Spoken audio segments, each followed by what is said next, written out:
Welcome to episode 32, thoughtfully addressing social and cultural crisis through PR.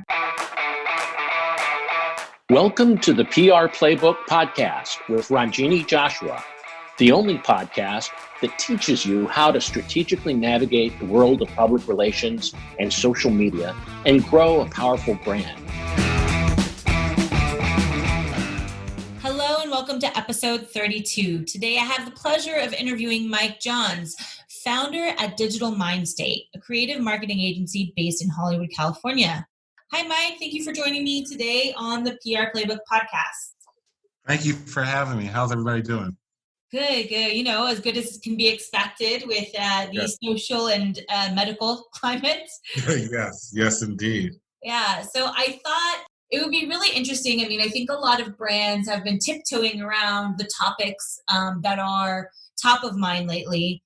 So I want to first, start this off. I want to talk about addressing social issues with PR.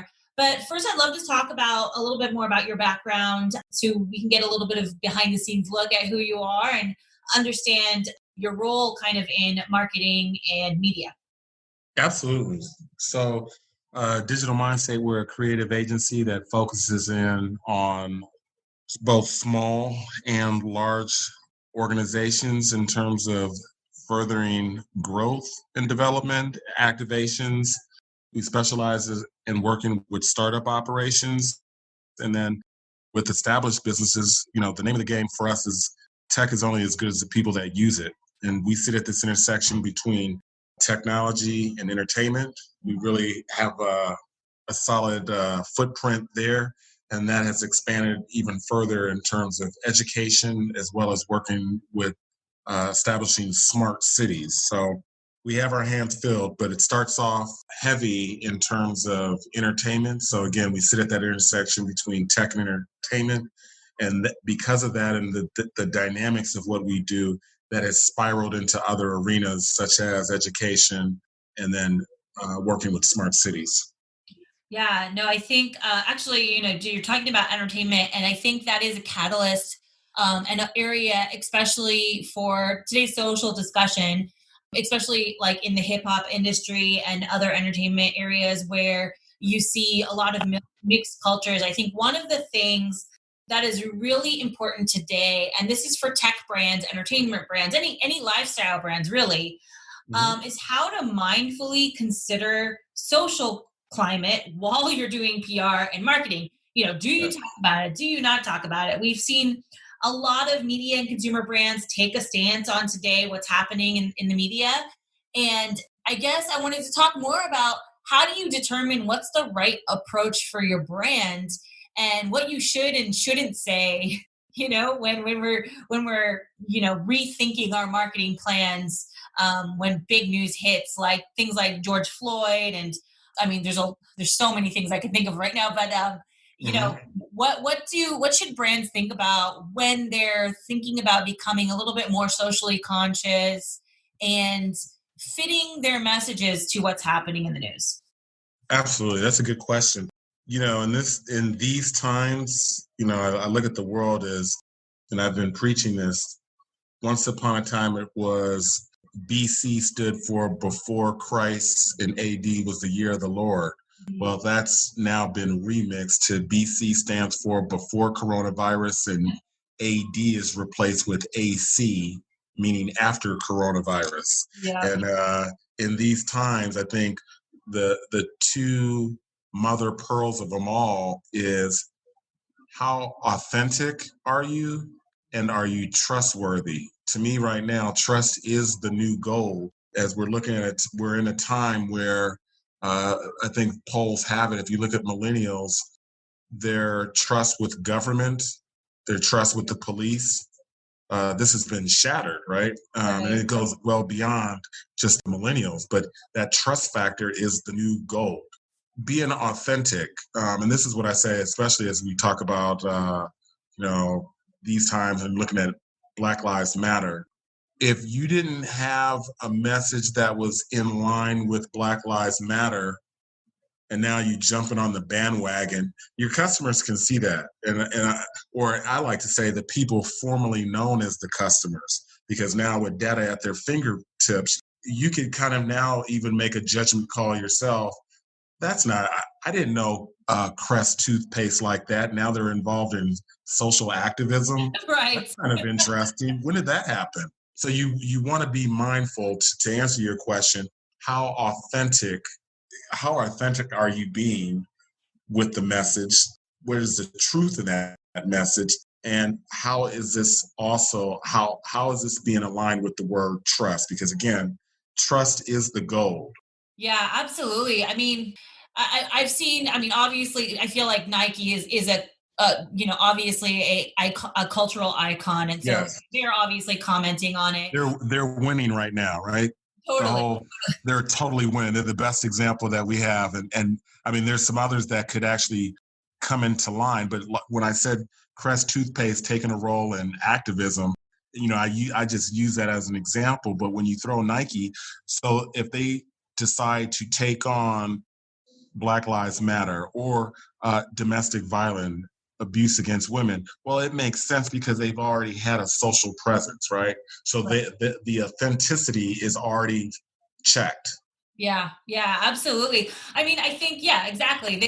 They've already marked that box. I mean, as a brand as big as Nike, who's done so many things, obviously they get a lot of coverage. But Yes. what about like when you're talking about smaller brands? I think one of the things that I think people need to be clear about is there are negative impacts, like you said, of not being authentic.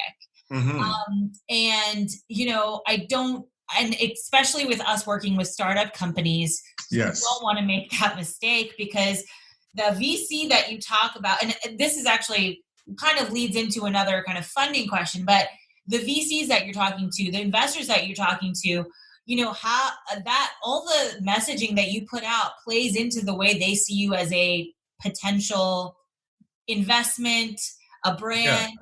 And I guess, and then this might be a tricky question to answer, Mhm. on the spot, but it's how do you navigate that? What is the safe play to make, but while still being true to your brand? That is a good question. I like that. Thinking on the feet here. Yeah. So with that, it's kind of like there's gonna be the gut feeling, and I go back to that toothpaste analogy where, yeah, that might be Crest toothpaste, and if they mess up on that campaign, they have the money to do damage control. Whereas a startup, that may not be the case. That might be the ship sunk. But Right. the premise still remains the same. Where what does that gut instinct look like? How authentic are we being? So if it's a startup product that's a lifestyle brand to you name it, Yeah. It's really going to depend on the product and what the mission statement of that product is. I could use certain lifestyle brands that actually are environmentally friendly versus some products that are specific to some solving a problem. Well, Right. that one, there's going to be, so you're gauging a little bit different. The one that's focused on lifestyle or focused on the environment, there could be a play and an angle for them to deviate into a social or some sort of activism Sure. campaign. Whereas a product that's specific to a particular call to action, it may be hard for Firestone tires to get involved. Like Right. how do they paint that picture? Whereas Levi jeans, right? I can tell that story with Levi jeans because a person of all walks of life wear these jeans. Right. A person of all walks of life wear these shoes. So the story could be told that way. But for the Firestone tires, there could be a different degree of creativity needed. Right, right. Yeah, absolutely. Yeah. I see your point. I think, yeah, I mean, I think this is a really interesting area to tread around. I know some A of the lot will play with a lot will play. Not to cut you off, but yeah. I think it will depend on the product that will then make the how far can we go? What is our social campaign looking like? Yeah, and a lot of the companies that we are talking to too, they already have a tricky thing. They're already Mhm. trying to navigate around coronavirus.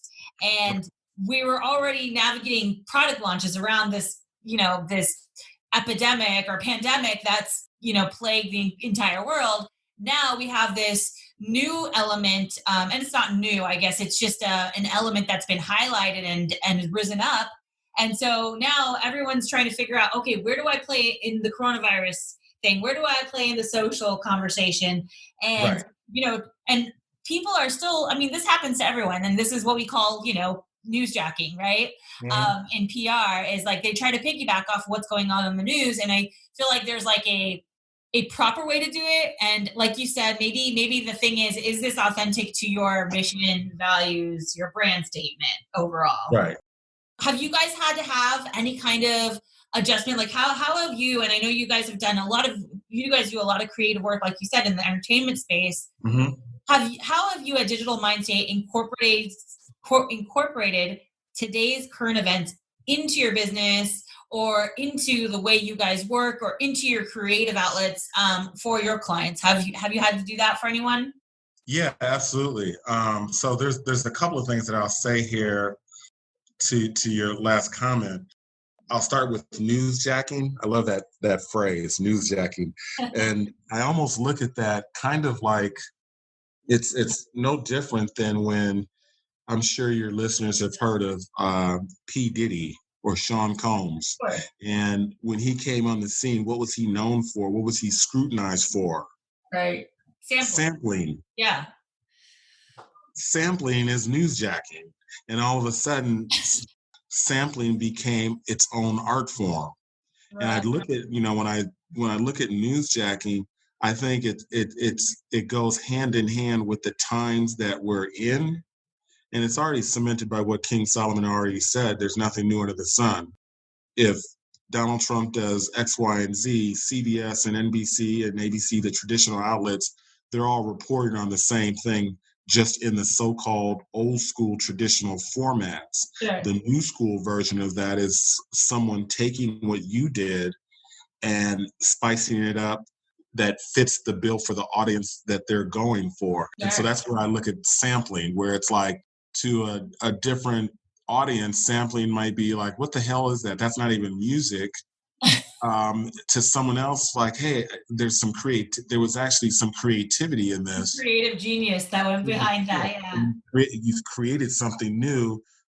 You're going on an uncharted territory. So that's what I look at with newsjacking, and you see that heavily in the entertainment tabloids, whether it's a TMZ, Right. they set the trends, but then other outlets underneath them will take bits and pieces of what TMZ did to paint the narrative to the audience that they serve. And I think that's just creative. Back to the sampling, where it's this new creative art form. And now we're more and more into this era of low yield, low production, high yield. And Right. so we're seeing that, technology has made it where the little kid in Iowa can make a video and it gets more views than the Hollywood production. Sure. And probably a good example of this would be Tico. So my son, he loves Fortnite, and I think there's the song Fishy on Me, and this song has over 45 million views.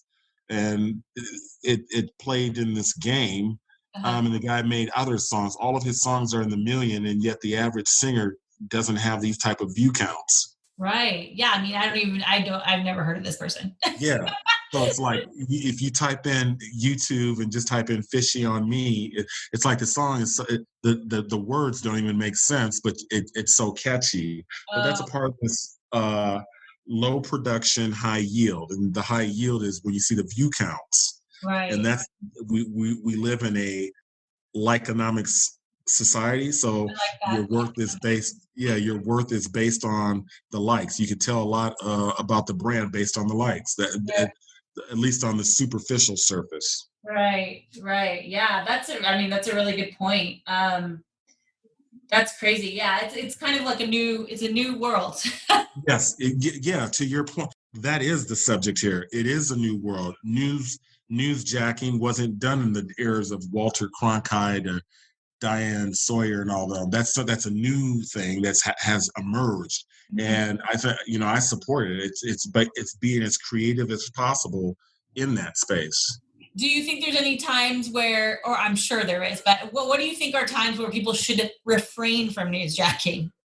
So I think when you're doing so in the world of content, clearly this is a content discussion. Ideally, you want to be original piece content. That's the perfect word if you could just be all original. Right. But the other side of that is to have newsjacking coupled with original content. That's sexy. Yeah.